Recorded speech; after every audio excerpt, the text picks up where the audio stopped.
Good morning, traders. It's about 5:01 a.m. on Tuesday, November the 20th. I'm figuring that our new trading room will probably open at about 5 a.m. so that we can see what the day will hold before we get into the day session. So first off, let's see if there's any economic reports that are going to be of particular importance for us. Today there's only housing starts, and that comes in at it's going to be 5:30 Pacific time, so in about half an hour we'll see if that report's going to do anything. I seriously doubt that it will, so I don't think we have to be too concerned about it. Also, let's see what our turning point chart has to say. This is how our day ended up yesterday. Again, remember, this is the day session only.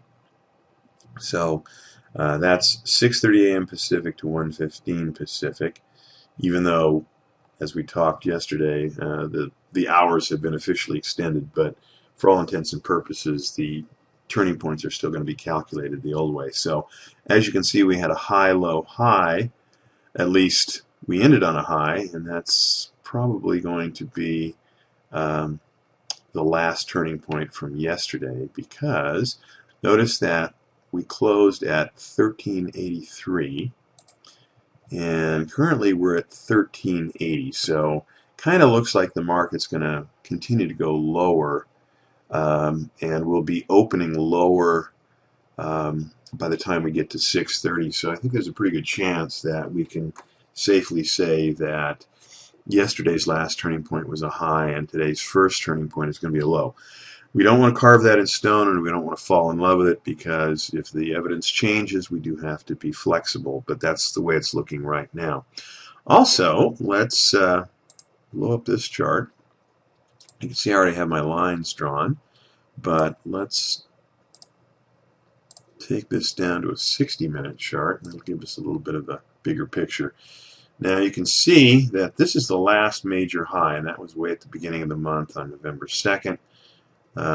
We had a little bit of a attempt at a second high. Actually, it looks like it did go higher here. It looks like the Dacian channel has been pushed higher. So this is actually the highest high, and that was at November 7th. We've come down for several days, and now within the last couple we have definitely pushed above the trend definer on this time frame. So I'd say that we may have made a larger switch.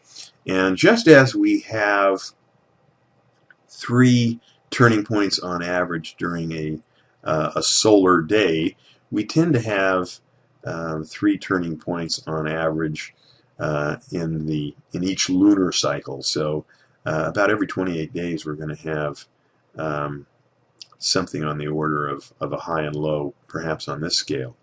So we'll see how that plays out. But it looks like this might be our low for a while, and that we're heading higher.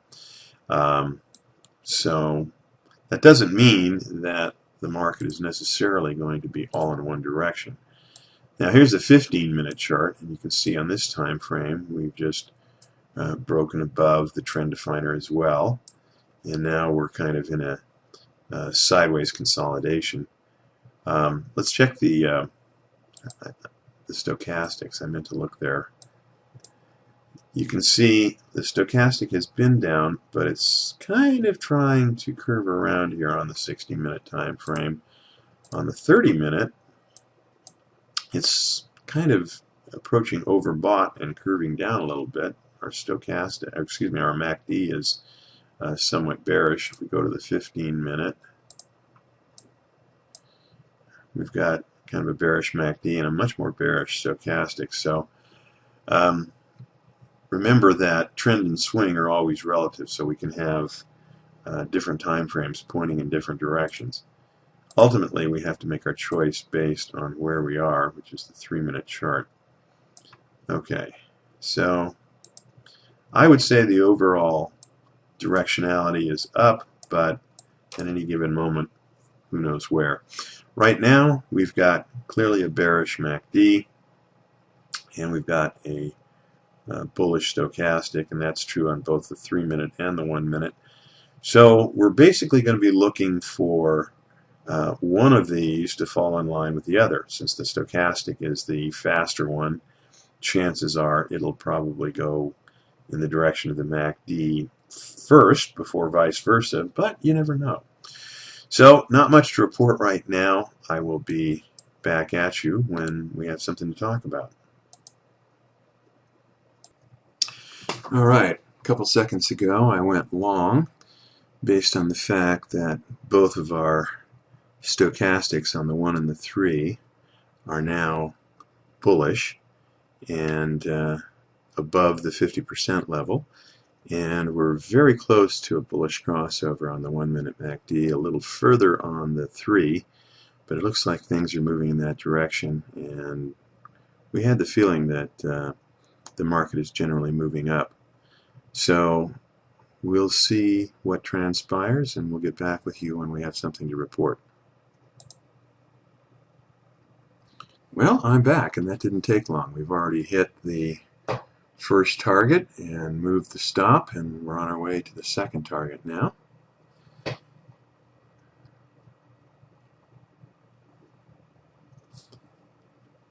Rather than sit here and watch it on video, I will again get back with you when there's more to report.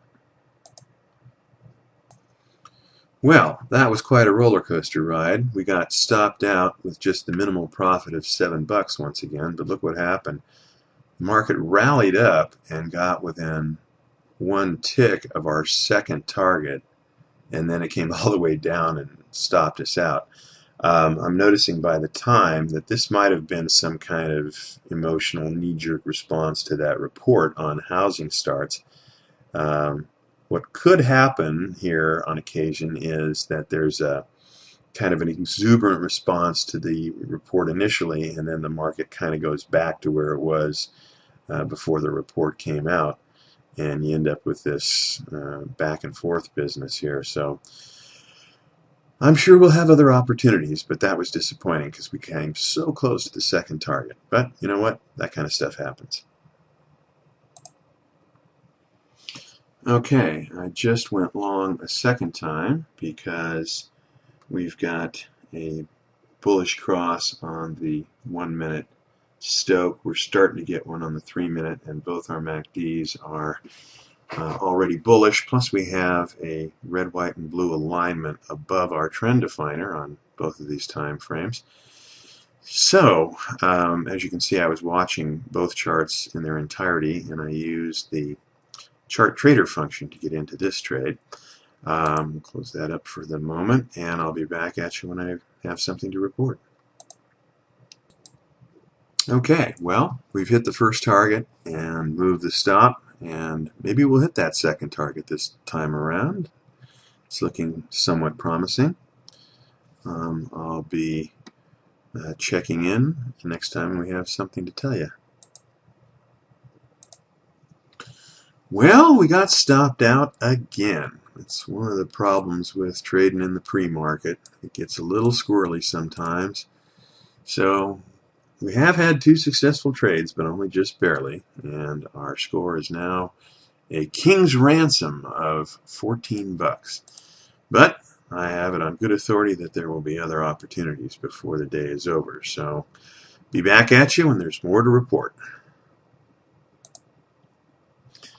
Okay, I got long a few seconds ago. We're just about a minute and a half from the open of the day session.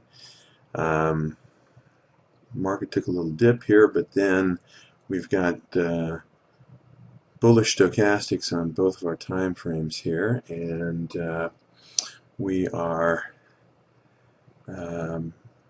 looking like we want to go higher. In addition, one of the things that I didn't mention before is that we can also look at the 6E, which is the futures version of the euro versus the US dollar. And as you can see, we pulled much lower than the S&P, even though the rest of the chart looks very similar. But we've started to turn up and rally here, so that's some indication that we might see the market go higher here. Now, we're a little bit in the hole right now, but hopefully we will take off before too much longer. I'll get back with you when I have something to report. Okay, here we are again, and as you can see, some considerable time has passed, but I'm happy to report that we've hit the first target in our original trade there, and hopefully we'll go on and hit the second one. As you can see, there was quite a drop there, but I held on to the position for a variety of reasons, and it paid off. Now, I'm in the process of having some delicious oatmeal for my breakfast here, but I'm sure you're curious as to what my thought processes were in staying in the trade like that. So I'll be happy to share that with you, but I'm going to finish my oatmeal first. So be back at you in a flash. Okay, folks, we just hit our second target. So as you can see on our score on the dome screen over at the left there, we're up 171 bucks right now. And I have finished my delicious oatmeal. So let's talk for a bit here. It looks like we're going to have a little break before we have to worry about doing anything. So why did I stay in that trade? Well, here's the thing. If you've studied philosophy, you remember the syllogism that, all men are mortal, Socrates is a man, therefore Socrates is mortal. Well, our trading room version of that is all humans make mistakes, Mike Bridges is human, ergo Mike Bridges makes mistakes. Well, I made a mistake by taking this long trade, and the mistake I made was that I was trying to be aggressive, and it was he was right before the open that I took that trade, and it looked for all the world like we were going to break above the white moving average, and it was this little bullish bounce on our stochastic that led me to do it. And then, of course, it went south. And what makes the difference in the outcomes of more experienced traders than less experienced traders is how they deal with the situation when they do make mistakes. And it's inevitable that we're going to have some losing trades. But what appears to be a loser does not always have to be one if you keep a cool head and assess the probabilities. What I found is that most people will tend to panic, and if they attempt to do what I just did, they'll usually give up somewhere along the way, and it usually means that they'll bail out at the absolute worst possible time. So let me back up a little bit and see if I can help you out. One of the gentlemen who was one of the two actual mentors that I had many, many years ago when I was first starting to trade told me that a little mantra that he used to help him avoid the pitfalls of fear and greed was to say, I am not the thinker of the thoughts. I am the one who observes the thinker of the thoughts. And this was kind of a repetition of what a lot of philosophies talk about. There's sort of two aspects to our personalities. Some call it the reactor and the witness. The reactor is that part of us that, engages in a knee-jerk emotional reaction to stimuli. The witness realizes that external events are interpreted by our internal filters. And whenever possible, instead of having that knee-jerk reaction, we need to do more of an assessment of what's really going on so that we can choose the more resourceful response to that stimuli. So as soon as I realized that I'd made a mistake, I took a hard look at what was going on. The first thing I did was to come over here and look again at our turning point chart. Now, we had a high yesterday, which suggested that we were going to have a low today, and I kind of lost sight of that temporarily. But it was also possible that the market could have gone higher and that this high ended up being the first turning point today rather than the last one yesterday. That's what I was kind of thinking, and to be honest with you, I might have fallen a little bit in love with that prognostication. Well, it turned out I was wrong, and in fact, as we can now see, there was in fact a low. Oops, let's use the small letters. And now we're moving on to a high. But when you view it from this perspective, this little drop didn't look very daunting, did it? We had a very obviously upsloping red moving average. The market had come down just a little bit. Notice that on this perspective, the white was above the red the whole time, and the blue was above the white the whole time.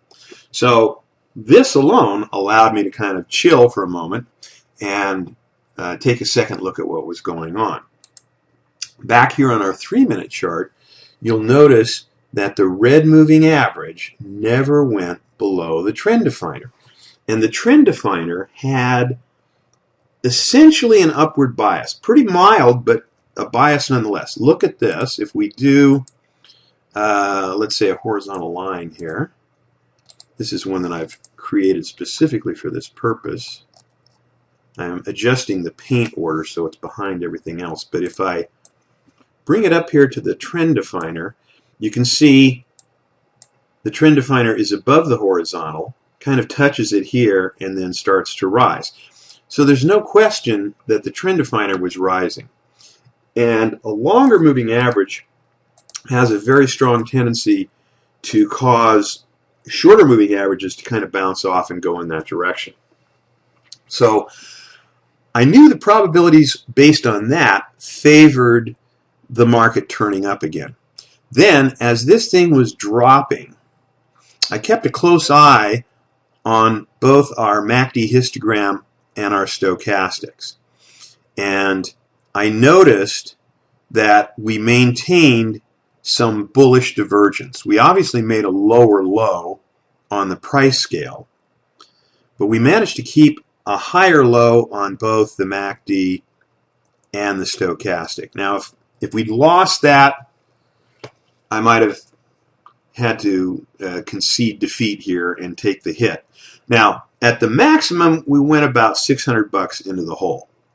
That sounds like a lot, but if you recall yesterday, we made 321 with a minimal account size, and if I hadn't missed those first two trades, we would have made about 600. So that's about one day's worth of income at this account level, and we're very early in the day, so there's a very good chance that we'd get some more profit and that we'd whittle that down before the day was over, if not actually getting rid of it altogether. So it was not a huge risk that I was taking. It was very much a calculated one. And as soon as I saw this thing start to turn upward, with the red still above the trend definer still rising, and divergence on both of our oscillators, I knew that there was a good possibility that we were going to come out of this unscathed. And I'm making this point because if you're going to decide to join this trading room, you need to do so with your eyes open. You know that mistakes will be made.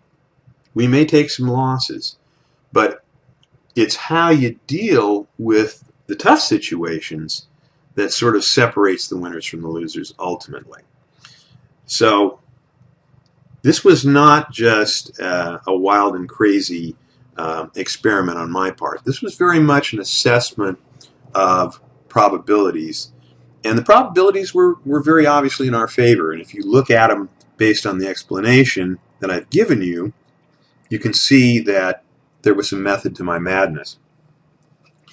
Now, how do you get to this point? Well, that little mantra about not being the thinker of the thoughts, being the one who observes the thinker of the thoughts is a good place to start. But actually, there are exercises you can do to develop this ability. A few years back, I was introduced to an outfit called Centerpoint Research, and they have a product that's very interesting. It's a meditation tape. And by the way, I have no financial interest in these people. I'm just kind of telling you about it because it's something that I think worked for me. What it does is you play this meditation tape, and it's got the sounds of nature and rain falling and wind chimes and all that kind of stuff. But But underneath the sounds of nature, what it's doing is there's a tone that is being played in one ear and a slightly different tone being played in the other ear. So it's required that you use headphones to do this. And what they discovered is that, and it's not just these guys, there's been a lot of research about this. What happens is your brain, of course, vibrates at a certain frequency. There's alpha waves and beta waves and theta waves and delta waves and whatnot. But what happens is when your brain, when the two hemispheres of your brain are fed different frequencies, it will automatically subtract one from the other, and it will vibrate at a frequency which is the difference between the two. And so by carefully adjusting the two frequencies that are input to the two sides of your head, basically, they can get your brain to create alpha waves, which is sort of the relaxed meditative state that most people try to get with TM and all that sort of thing. Beta is where we are most of the time. That's the brainwave frequency that we have when we're fully alert and doing things. Alpha is a little bit slower, and that's when we get focused on things, when we get really busy. If you've ever been really enthralled by a book or a movie or some tasks that you're working on, so you kind of lose track of time, you're probably in the alpha state. And then the deeper ones, theta and delta, you've got your REM sleep and then your dreamless sleep and all that sort of thing. So it used to be that people could achieve the ability to alter their brain waves through years and years of meditative practice, but now it's actually possible to sort of induce that through the binaural beats created by these sounds. It's pretty interesting stuff. And one of the sort of byproducts of this is it tends to make you a little more aware, a little more reflective on what's going on. So you have less of the knee-jerk reaction, and you have more of an ability to realize that, we're all filtering the input from the environment through various filters that we've created, and we have the choice of what filters we're going to use. That's why it's the old, is the glass half full or is the glass half empty? Well, it's all how you look at it. It depends on the filter that you're putting the input through. So as far as trading is concerned, we're going to make mistakes. So when you make that mistake, before you just have a knee-jerk reaction, assess the probabilities and choose a more resourceful response. And that's what I did here. So that's what I'm going to do for you when you join the trading room as well. So that got kind of new agey and trippy there, didn't it? But there's some truth to it. Anyhow, I will pause the tape here now, and we'll come back when there's something to talk about. Hello again. Okay, there's nothing really going on yet, but I've made some new marks on the chart that I wanted to explain. What should have happened earlier is I should have gotten short right here with this counter trend trade based on this divergence, which we had from this point to this point, and which was reflected on both MACD and stochastic. But I was buying into the notion of the market going higher to such a degree that I kind of missed that. And like I said, mistakes will be made. So if that had been the case, we could have taken this one, and this looks like it probably would have hit both targets, and then we still would have made this one and hit both targets as well. So if I'd been on my toes, we would have made probably another $150 that we don't have currently, but at least we're ahead of the game to some degree. So that's what these lines represent, and the yellow arrow, as you may recall, represents trades that were good ones but weren't taken for some reason. Okay, back at you later. Okay, I've gotten long here based on the stochastics on both time frames looking bullish, and the fact that the MACD on the 3-minute has remained bullish. So I'll be back when I have more to report. Okay, we've hit the first target, moved the stop. We're on our way to the second target, hopefully. But we're now more solidly in the direction of the trend, so I think there's at least a chance that we'll move in that direction. Be back at you when I have more to report. Okay, we just hit the second target on that trade a few seconds ago, and as you can see by the dome screen over at the left, our score is now $328 today. That's a little bit better than what we did yesterday, and we still have several hours left to go, so maybe we can better that score still. All right, I'll be back with you when I have something else to talk about. Okay, I just went short here based on the fact that we've got both time frame MACDs, very bearish, and the 1 minute is heading down pretty good, and we've got a pretty good curvature on the 3 minute here, so I think there's a chance that we'll at least hit the first target. We also have the fact that it looks like we may have made our second turning point. We've got a high here, which is very much in the ballpark here for our projected time. So I'll get back with you when I have more to report. Okay, that didn't take long. We hit the first target and the stop moved automatically, and so hopefully we'll hit the second one. But at least we've had a winning trade. Time to put the arrow in here, by the way.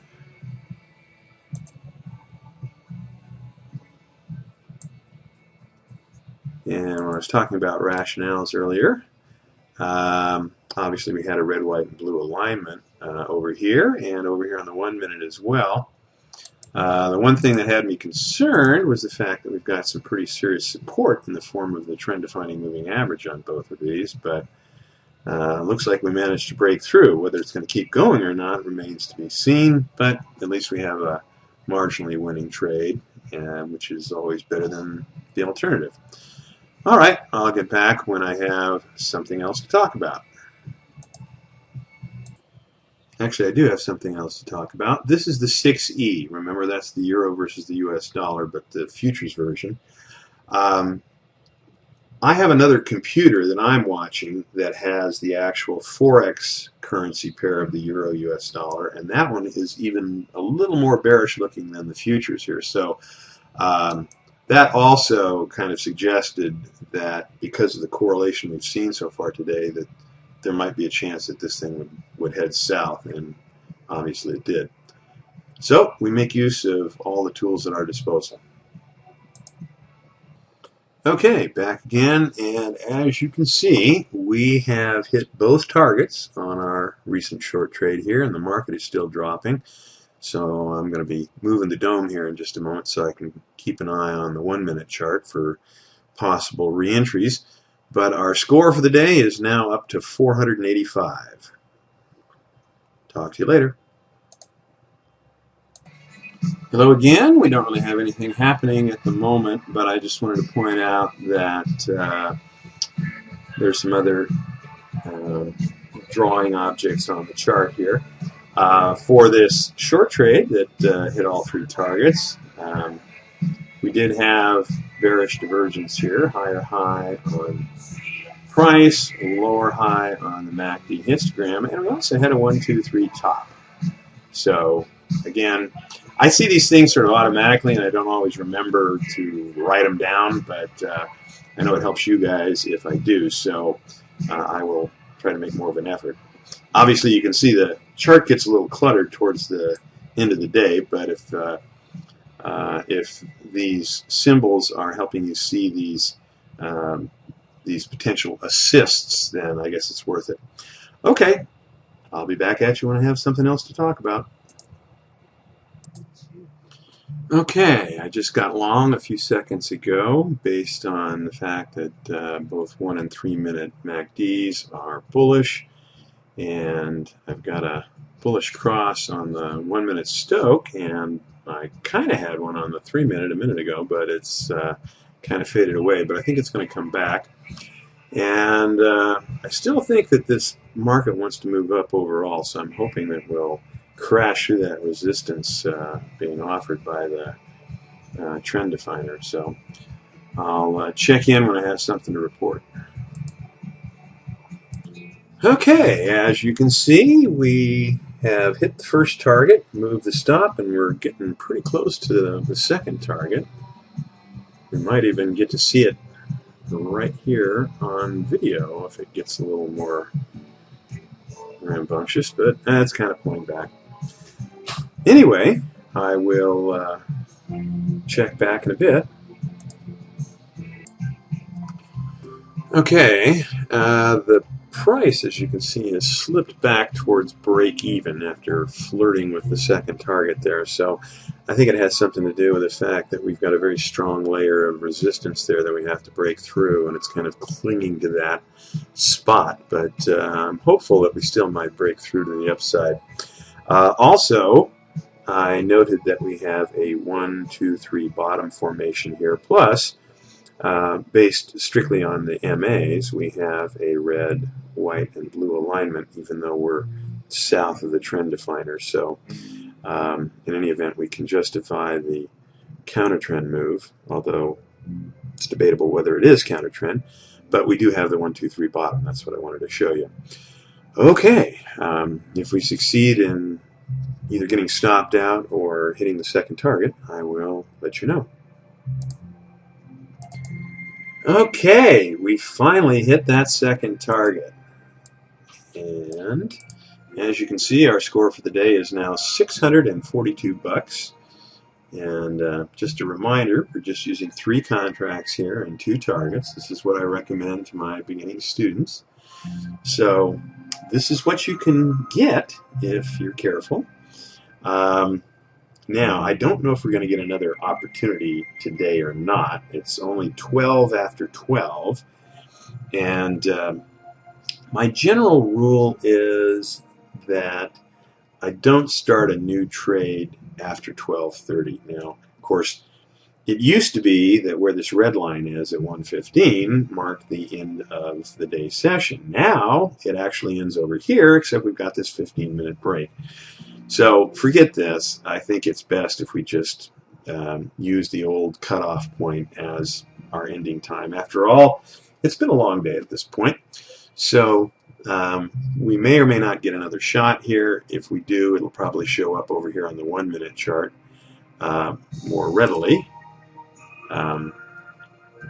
We used this little parabolic flip on the 1-minute in part to get in on this last trade where this dip occurred here.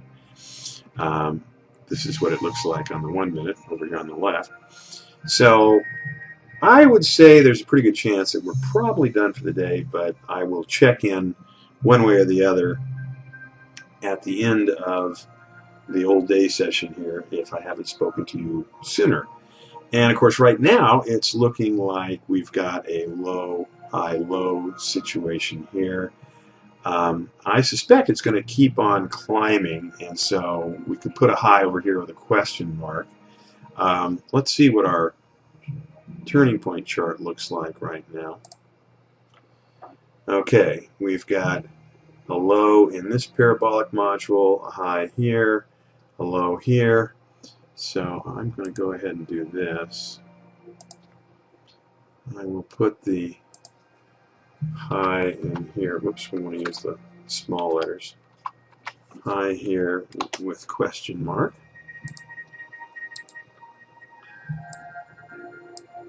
And we'll see whether this ends up being a high for today or whether it's going to keep going up for tomorrow. I suspect it's going to go up because based on the fact that we've crossed the trend definer on several time frames here, I think that we're going to be probably moving up for the next, I would say maybe as much as 3 weeks. It's hard to say. Anyway, again, I will check in before the day is done. Now you'll notice that there's a potential trade right here. We had another pullback below the white moving average, and we had another parabolic flip on the 1-minute. So my guess is that this thing will probably rise enough to hit the first target, but it is 12:34, so we're past the general cutoff date that I like to use, cutoff time that is. So let's not get greedy. We'll just call it a day, and again, I'll check in with you when we get to 1:15 Pacific. Okay, we now have the end of the old day session, and as you can see, the market did rise enough to where there would have been one more viable trade. But as I said earlier, we have to have a reasonable cutoff time, and we don't want to be too greedy. So my basic rule has been that if I'm engaged in a trade and 12:30 comes, I will stay in the trade for as long as it takes for it to play out, making sure, of course, that I stop before the cutoff point, although, as we now know, the cutoff point is further away. But in any event, I generally do not start a trade, however, after 12:30, because we want to make sure that there's time enough for it to play out, and that doesn't always work. Now this one, if we had gotten in very promptly at this pullback, we probably would have hit the first target, but we would have been immediately stopped out. So then we're faced with the dilemma of entering yet another trade. And if we'd done that, of course, it would have been definitely profitable, probably another $150. But the first trade would have probably been just the 7. The luckiest thing that could have happened is if we got a slightly delayed entry, did not hit the first target, rode out the pullback, and then hit the 2. But in any event, it's all speculative because the day is over, and we did get $642, and this is what our day finished up with. This could potentially be a high, but I think this is more apt to be what we end up with. So thank you very much for joining me once again. Today is the Tuesday before Thanksgiving. The market will start to drop off tomorrow, Wednesday. Plus, I've got a lot of shopping and cooking to do for my family gig on Thanksgiving. So everybody have a wonderful holiday, and I will be seeing you again the week after. Take care.